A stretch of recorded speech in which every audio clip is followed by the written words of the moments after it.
Morning everybody. Well, hopefully that the last of the winds have died down.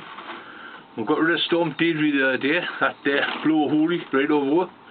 But it started to come down a little bit, so I've decided to come down and try and get this rest of the video finished. I did on my last video that I'd done. It was rather cut short because I had a bit of a computer meltdown. One of the programs I was using to run the videos off had broken down, and so I've been scurrying around trying to find another video for it. And I'm hoping this, that's why it was cut so short, so I'm hoping this video will work. I've managed to sort out a few of the problems on my computer, but I think I'm due a new one, but that's at the bottom of my list at the moment, I'm afraid. If my computer skills were as good as some of my gardening skills, I'd be fine. Trying to navigate around windows at times is a nightmare, but we'll get there. Anyway, the main reason to get this one started is to finish off the last video, the saving my seeds. Now, I've been saving seeds for years now, and as I say, with the leeks, the onions, they're all my own stock. Tomatoes, I save tomato seed every year. Marigolds, I've just tried some pumpkins off. I've chitted them upstairs to make sure that they're viable and they're okay for planting. Well, I've got three out of 4, so that's not bad. So they're fine. But pumpkin seed, which I'm going to do the Three Sisters next year. But I'll update you on all that next year when we get started. The main reason the Three Sisters is really for getting as much veg in one space as you can. If you've only got a small garden, it's worthwhile trying it out. But I'll go into more into detail with that next year. I've got a comment of Mike Street the other night on my Facebook page, and he was on about the chamomile tea. Now, I've used chamomile tea for a lot of years now. One of the main reasons, what we used to use years ago was a chestnut compound, a blue crystallized chemical based on ammonia, and it used to stink to high heaven. I used to use it years ago for my leeks, and I got just reading up on little snippets, bits and pieces, and I come across the chamomile, and of course it's antibacterial, loads of goodness made in it, and that's why I use it. And I use the chamomile tea exactly as what the chestnut compound used to do. It's combating the dampening off. A cold greenhouse this time of year, cold, damp, airless, is one of the main reasons for dampening off. So if you're just starting out afresh this year, if you're just starting seedlings for your first time, I'll just give you a few pointers, because if you prevent it, it's always better than a cure. As I say, chamomile is a preventive. It's just the same as what I use with me garlic sprays. It's a preventive. So if you can prevent the diseases before they start, much easier for you. So, as I say, if you've got your greenhouse this time of the year, and what I am going to do now, before I go on much further, is to turn that lamp off, because I remember on my last video the lamp shining in the back, it was flickering away there. Well, the reason I have my lamp on through the day down here is because I never see any sunshine. I know it's a cold and wet day today, but yesterday it was absolutely fantastic up here in the northeast. Really lovely bright sunshine. And when I did get up the polytunnel, it was 55 in the cold polytunnel. That's just that little bit of sunshine. Now the melon house, you can add in 5 degrees of that, which is 60 degrees. I've just set my little gas heater away in there, and it's fine. It's just keeping it frost free, and that's all I want up there. I put a few leeks up. I've been putting off onions, putting off leeks, so I'll be taking them up the allotment, which creates us a little bit of room down here.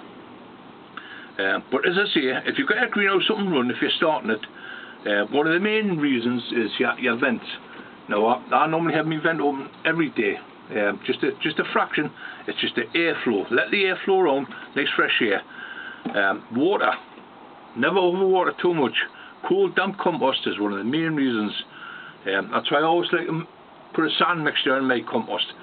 It's free draining, and I can water from down below. I never water from the top. The only time they get water on the top is when I spray them with a chamomile tea. So that keeps them nice and fine. Temperatures. If your temperatures are going to plummet really low, then I would suggest you hold on soon. If you've got fleece, you've got blankets underneath, you know, that'll keep the temperatures in to a certain degree. I would just keep them down to to a certain degree, and of course your water, fresh water all the time. I use a watering can. I bring a watering can down from home, fill it up in the tap, bring it down here, let it come up to temperature, and it's nice and fresh. If you're using water out of your barrels, and you know I say this every year, the pathogens, the molds, the diseases that's building up in your water, it's incredible. And of course you're going to sprinkle that on top of your nice compost, nice warm compost, and it's just going to multiply. So always use fresh water, even if you've got to bring it from your tap. If you're on the allotment and you've got a small barrel, make sure it's nice and fresh, and you change it every couple of weeks. Don't let it sit around for any longer than that. And hopefully just them 4 little pointers there will hold off with the dampening off. There's nothing worse than coming into your greenhouse, a nice big tray of seedlings one day, coming the next day and they're all flattened, and that's what dampening off will do for you. It's just to put it them 4 pointers, your air, your water, your temperatures, and it's a preventive.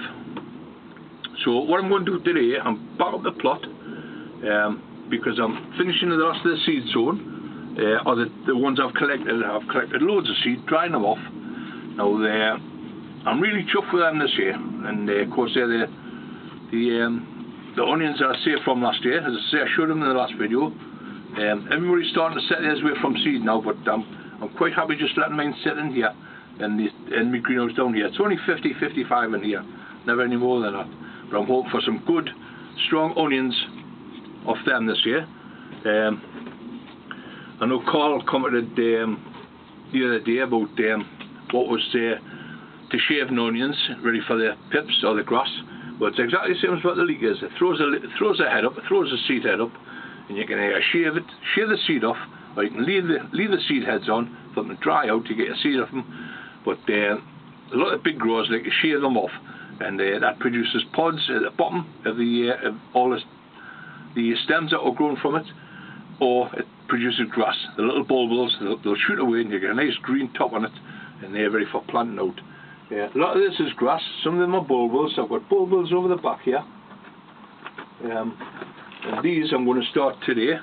I'm going to start potting them up, and as I say, I'm not in a hurry for mine because I'm not showing this here, so I'm just taking my time. They're nice and strong, nice and clean. So I'm going to, once I pot them up in nice fresh compost, they'll gallop away. It's like anything else. Once you start moving them on into a bit of fresh compost, I've just been potting some of the onions up. They're the ones I got from Dave's allotment in the PG, the Peter Glazebrook onions. Now they're tiny compared to some of the lads on the internet, but no, I'm well pleased with them. But it's only for stock. And then next year, when I do decide to show again, after next year, what I'll do, I'll set them away a little bit earlier under the lights, and we'll have some good onions for showing. Everything else down here, as I say, is just ticking over just nicely. I'm well chuffed with it. Loads of new subscribers coming onto the plot, and on our Facebook, on our YouTube channel. So welcome everybody.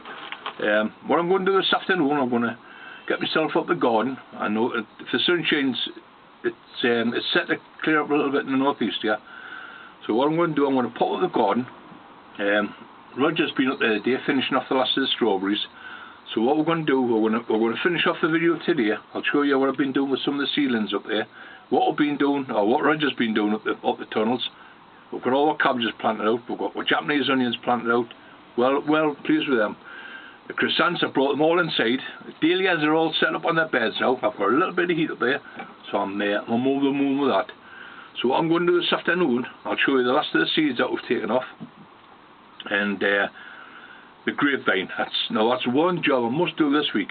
Get the grapevine cleaned right back, get the main stem scraped, cleaned down, bit of a wire brush, clean it down, bit of soapy water, a tiny bit of J's fluid, but it's not going to harm it.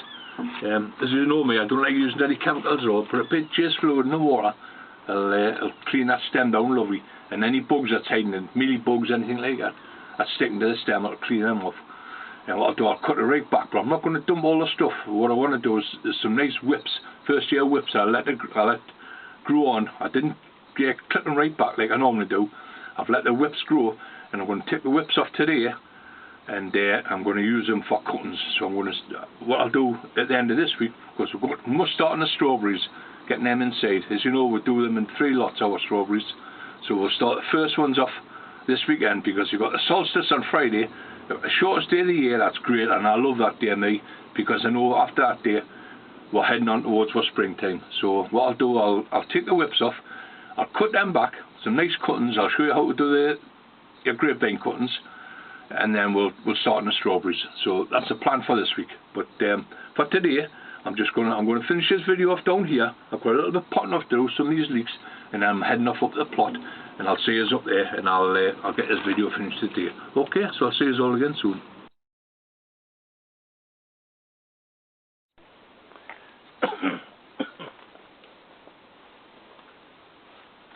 Right. Well, afternoon everybody. Time to get this rest of the video finished.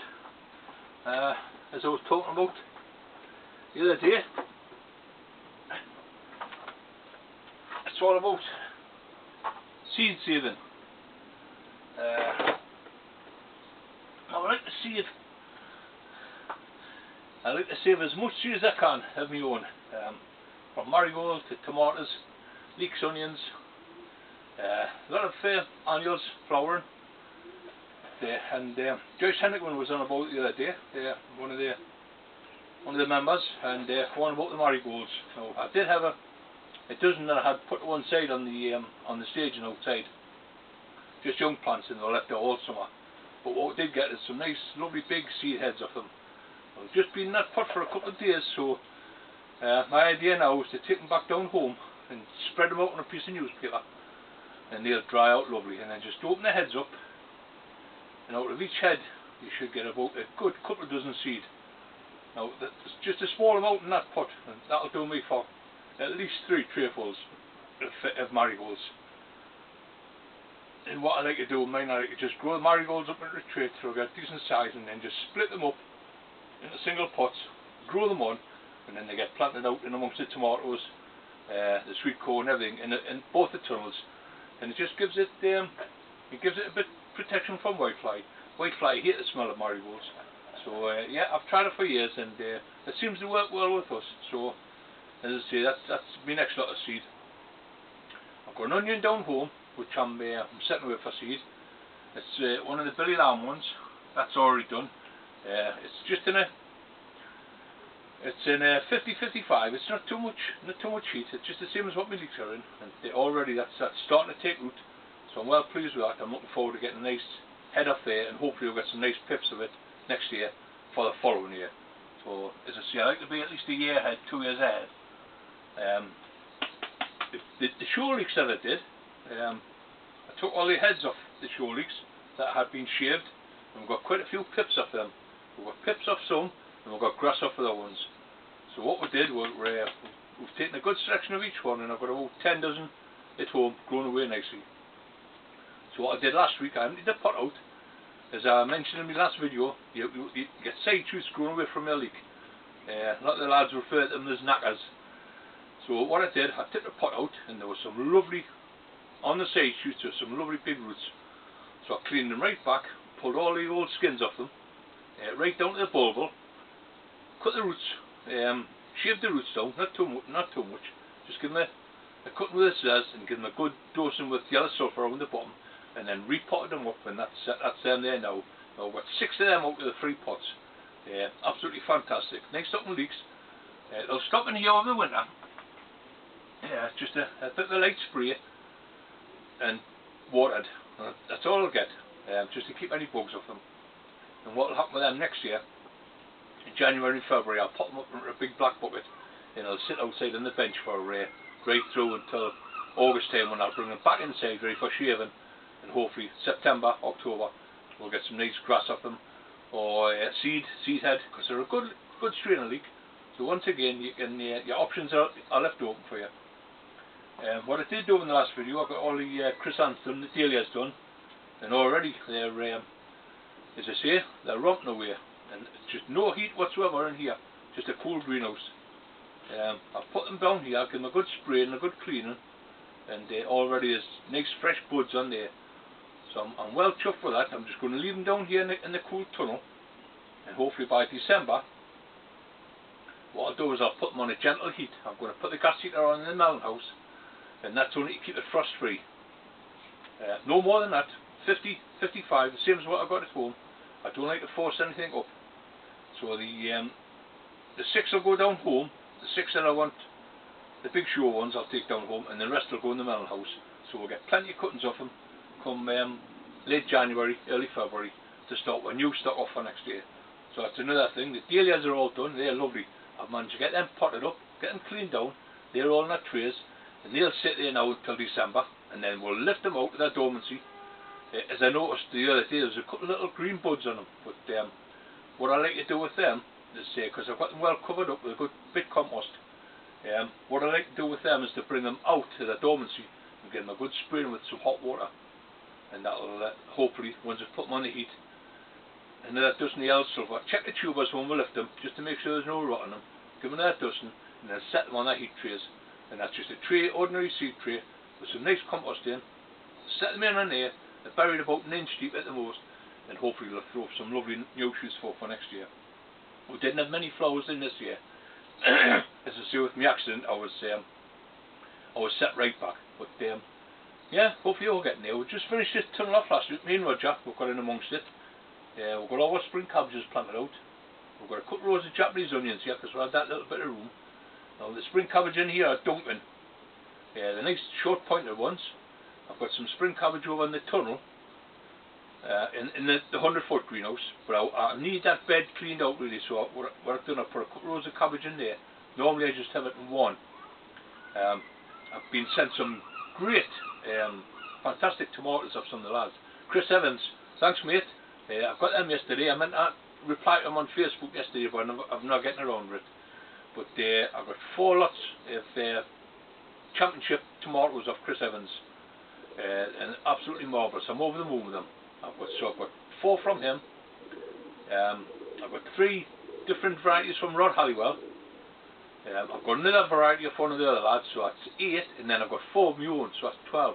I'll be growing 12 varieties of tomatoes next year. But I know I've got lots of room up here. So what I'm going to do in the far greenhouse, in the middle part, or I should say the end part that I normally double line, I'm going to clear 1 bench off, and I'm going to have 12 pots on there, and I'm going to have 2 plants of each variety in them pots, and I'm just going to see how they grow. I have got extra seed, because some packs have got 10 and 12 seed in.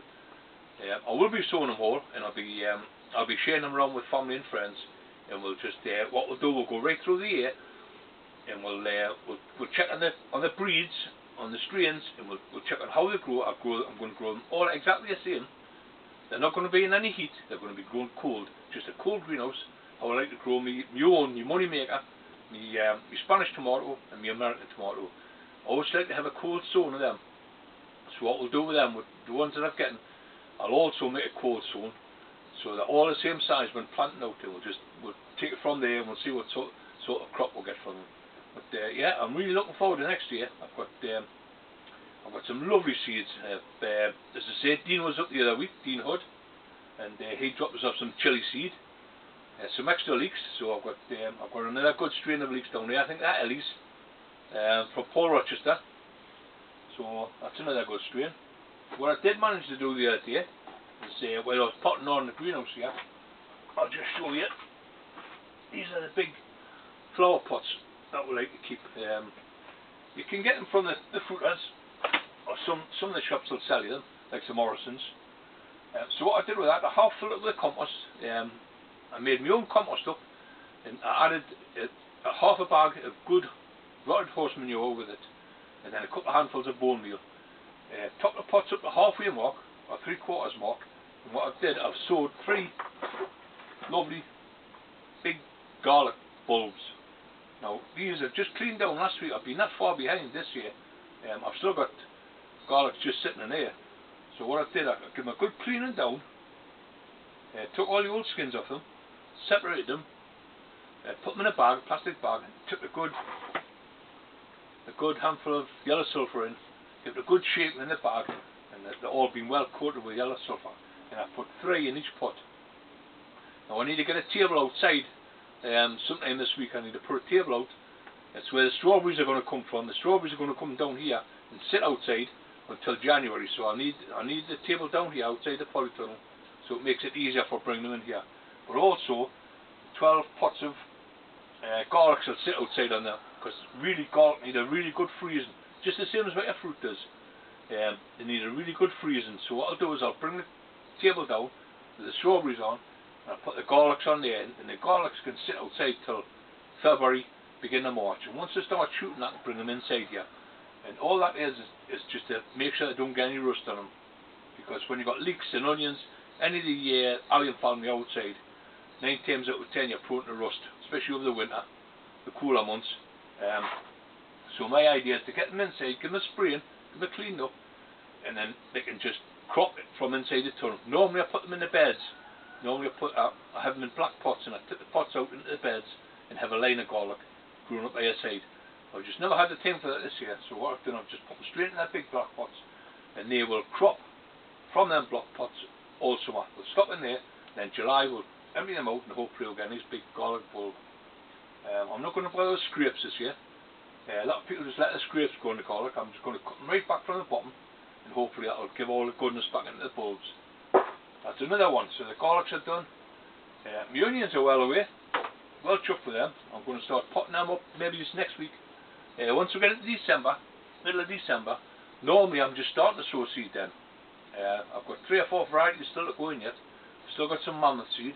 I've still got a half a packet of Spanish, large Spanish. I'm going to put them in up here in a cold greenhouse. I'm going to show you how to grow. I'm going to prove to you can grow onions just in a cold greenhouse. I've got the allium family growing away in there, chives and spring onions, and they're just in a small pot in the cold greenhouse, and they're growing away quite easy. No heat, none whatsoever. So you can set onions away, but you know, if as long as you do it properly, don't have them too wet, water from underneath, and you shouldn't have any problems. Have a cover over them. If you think you're going to have any frost, a bit of carpet underneath them, and a bit of fleece on top of them. Because we're here every day at the allotment, come rain or shine. So there's always somebody up. If we've got fleece over them, the fleece can be taken off and let the light, of course, which is your priority. You must have plenty of light for them. That's why we always have benches up height in the polytunnels here. So once the plants have started growing and they get to the seedling stage, bang, up they go on the top, up to the light. Doesn't matter how cold it is, get them up there. As long as they're getting the light, we can bring them back down through the day if we're going to get a frost. But get them up near the light. And it's the same in your greenhouse. You've got shelving, get them up as high as you can, and your plants will grow away great. As I say, it's all about seedlings. This video.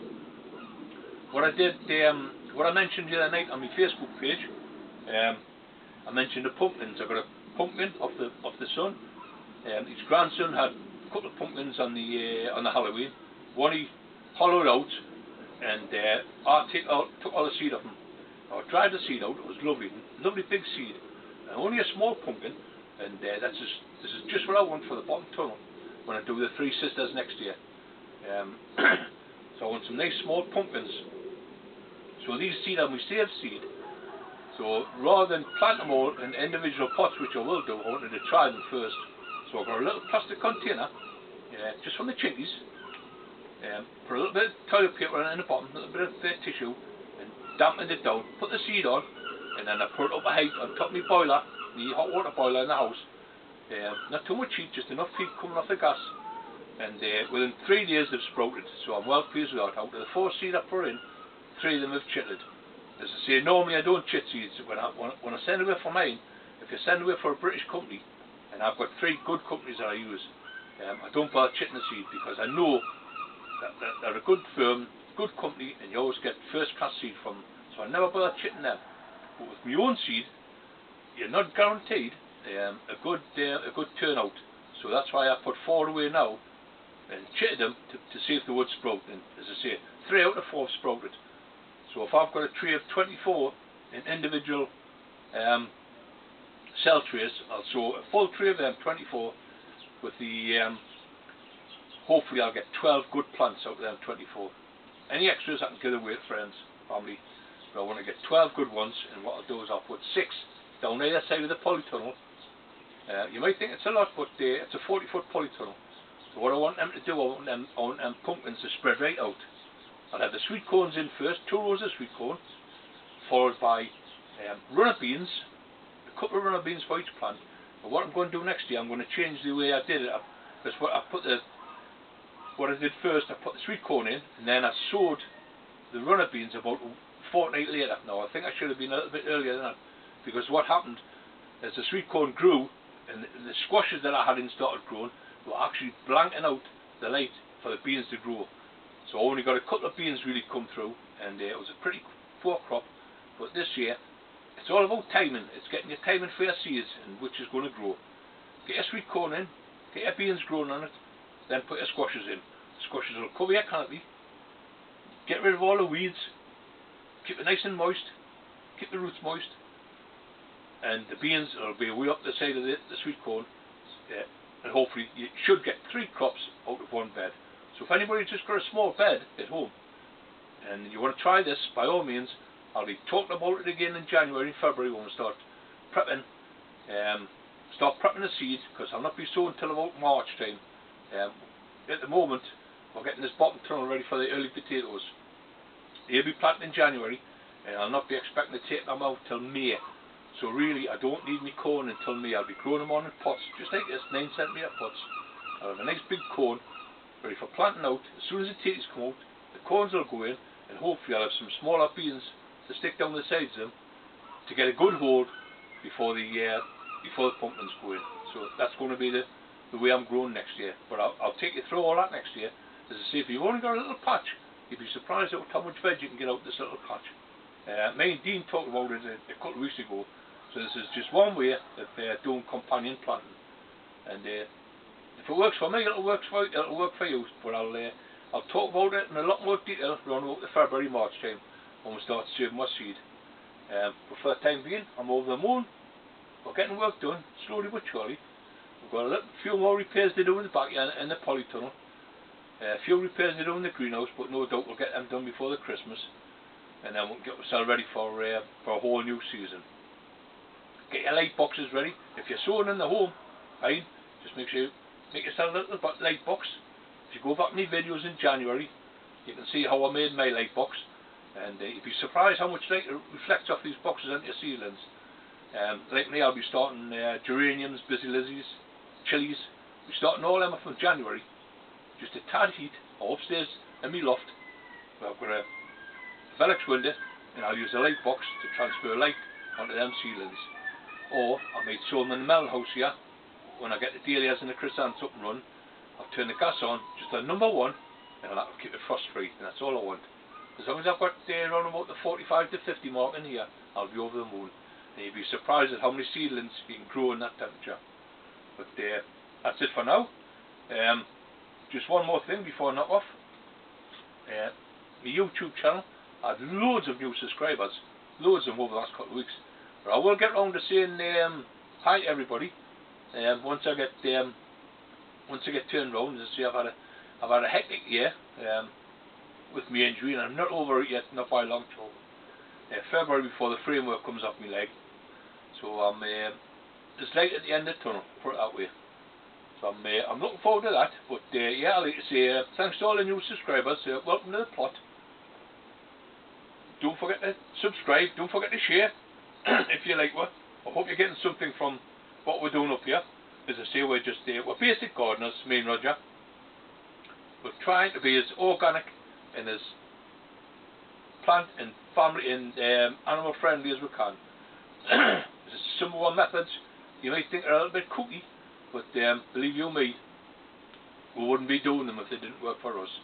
But by all means, follow through the season and see what sort of crops we get from in here. And not just sticking to the basics. As I say, we like to try and be as organic as we can, nice and friendly, and that's the way to go. Plenty of manures. I will show you outside in the next video, because I've got a few bits of tips to do on the framework outside. I've got my muck bins. They're a godsend, because the amount of muck we get from them, but we turn them over every 6 months, and it's absolutely fantastic. Plenty of manure, that's what you want, but in quantities, good quantities, in different beds, different times, for different crops. But we'll go all through that as the season goes on. As I say, we're starting to unwind down a little bit now. We're getting it's only beginning of December. We've got our beds planted out. As I say, we're spring cabbage and that's all done. And so what we're going to be doing over the next couple of weeks is concentrating on what outside on the framework, getting all that ready for next year. We've got the strawberries to start on in a couple of weeks' time. I want to do the raspberries, all the fruit trees. I'll get a couple of bags of manure for them, as I mentioned on my Facebook page. A good manure now, and then in February they'll get a good handful of sulphate of potash, and that gives them a good boost, because February, early March, the sap's starting to rise in the plants. If the food's there for them, great, it gets them off for a good start. But until then, as I say, just keep following me, and you'll pick up a few tips on the way along. So that's it for now. I'm going to finish off this video, get it online, and just one last thing, any of the new subscribers, if they want to come over onto our Facebook page, which we'll comment on with pictures every night. We've got nearly 700 members on there. It's Jeff Foreman on the plot on our Facebook page. Come on to that, send a request, and we'll get you onto the plot, and then you can talk to different lads, different sites. A lot of show people on there, so there's a great variety right through, from animal lovers, rabbits, big show guys that like the onions and the leeks, flowers. So you know, there's a bit for everybody. So if you want to come on our page, and then send a request, and we'll get you on there. But for the time being, I'm gonna knock this off, get my still way down, hopefully get it online tonight or tomorrow, and then we'll start a new video off next week with getting ready for the winter. Okay, so I'll see you all again soon. I mustn't forget to take these seeds down with us. Marigolds, yep. Get them ready for next year. Bye for now, everybody.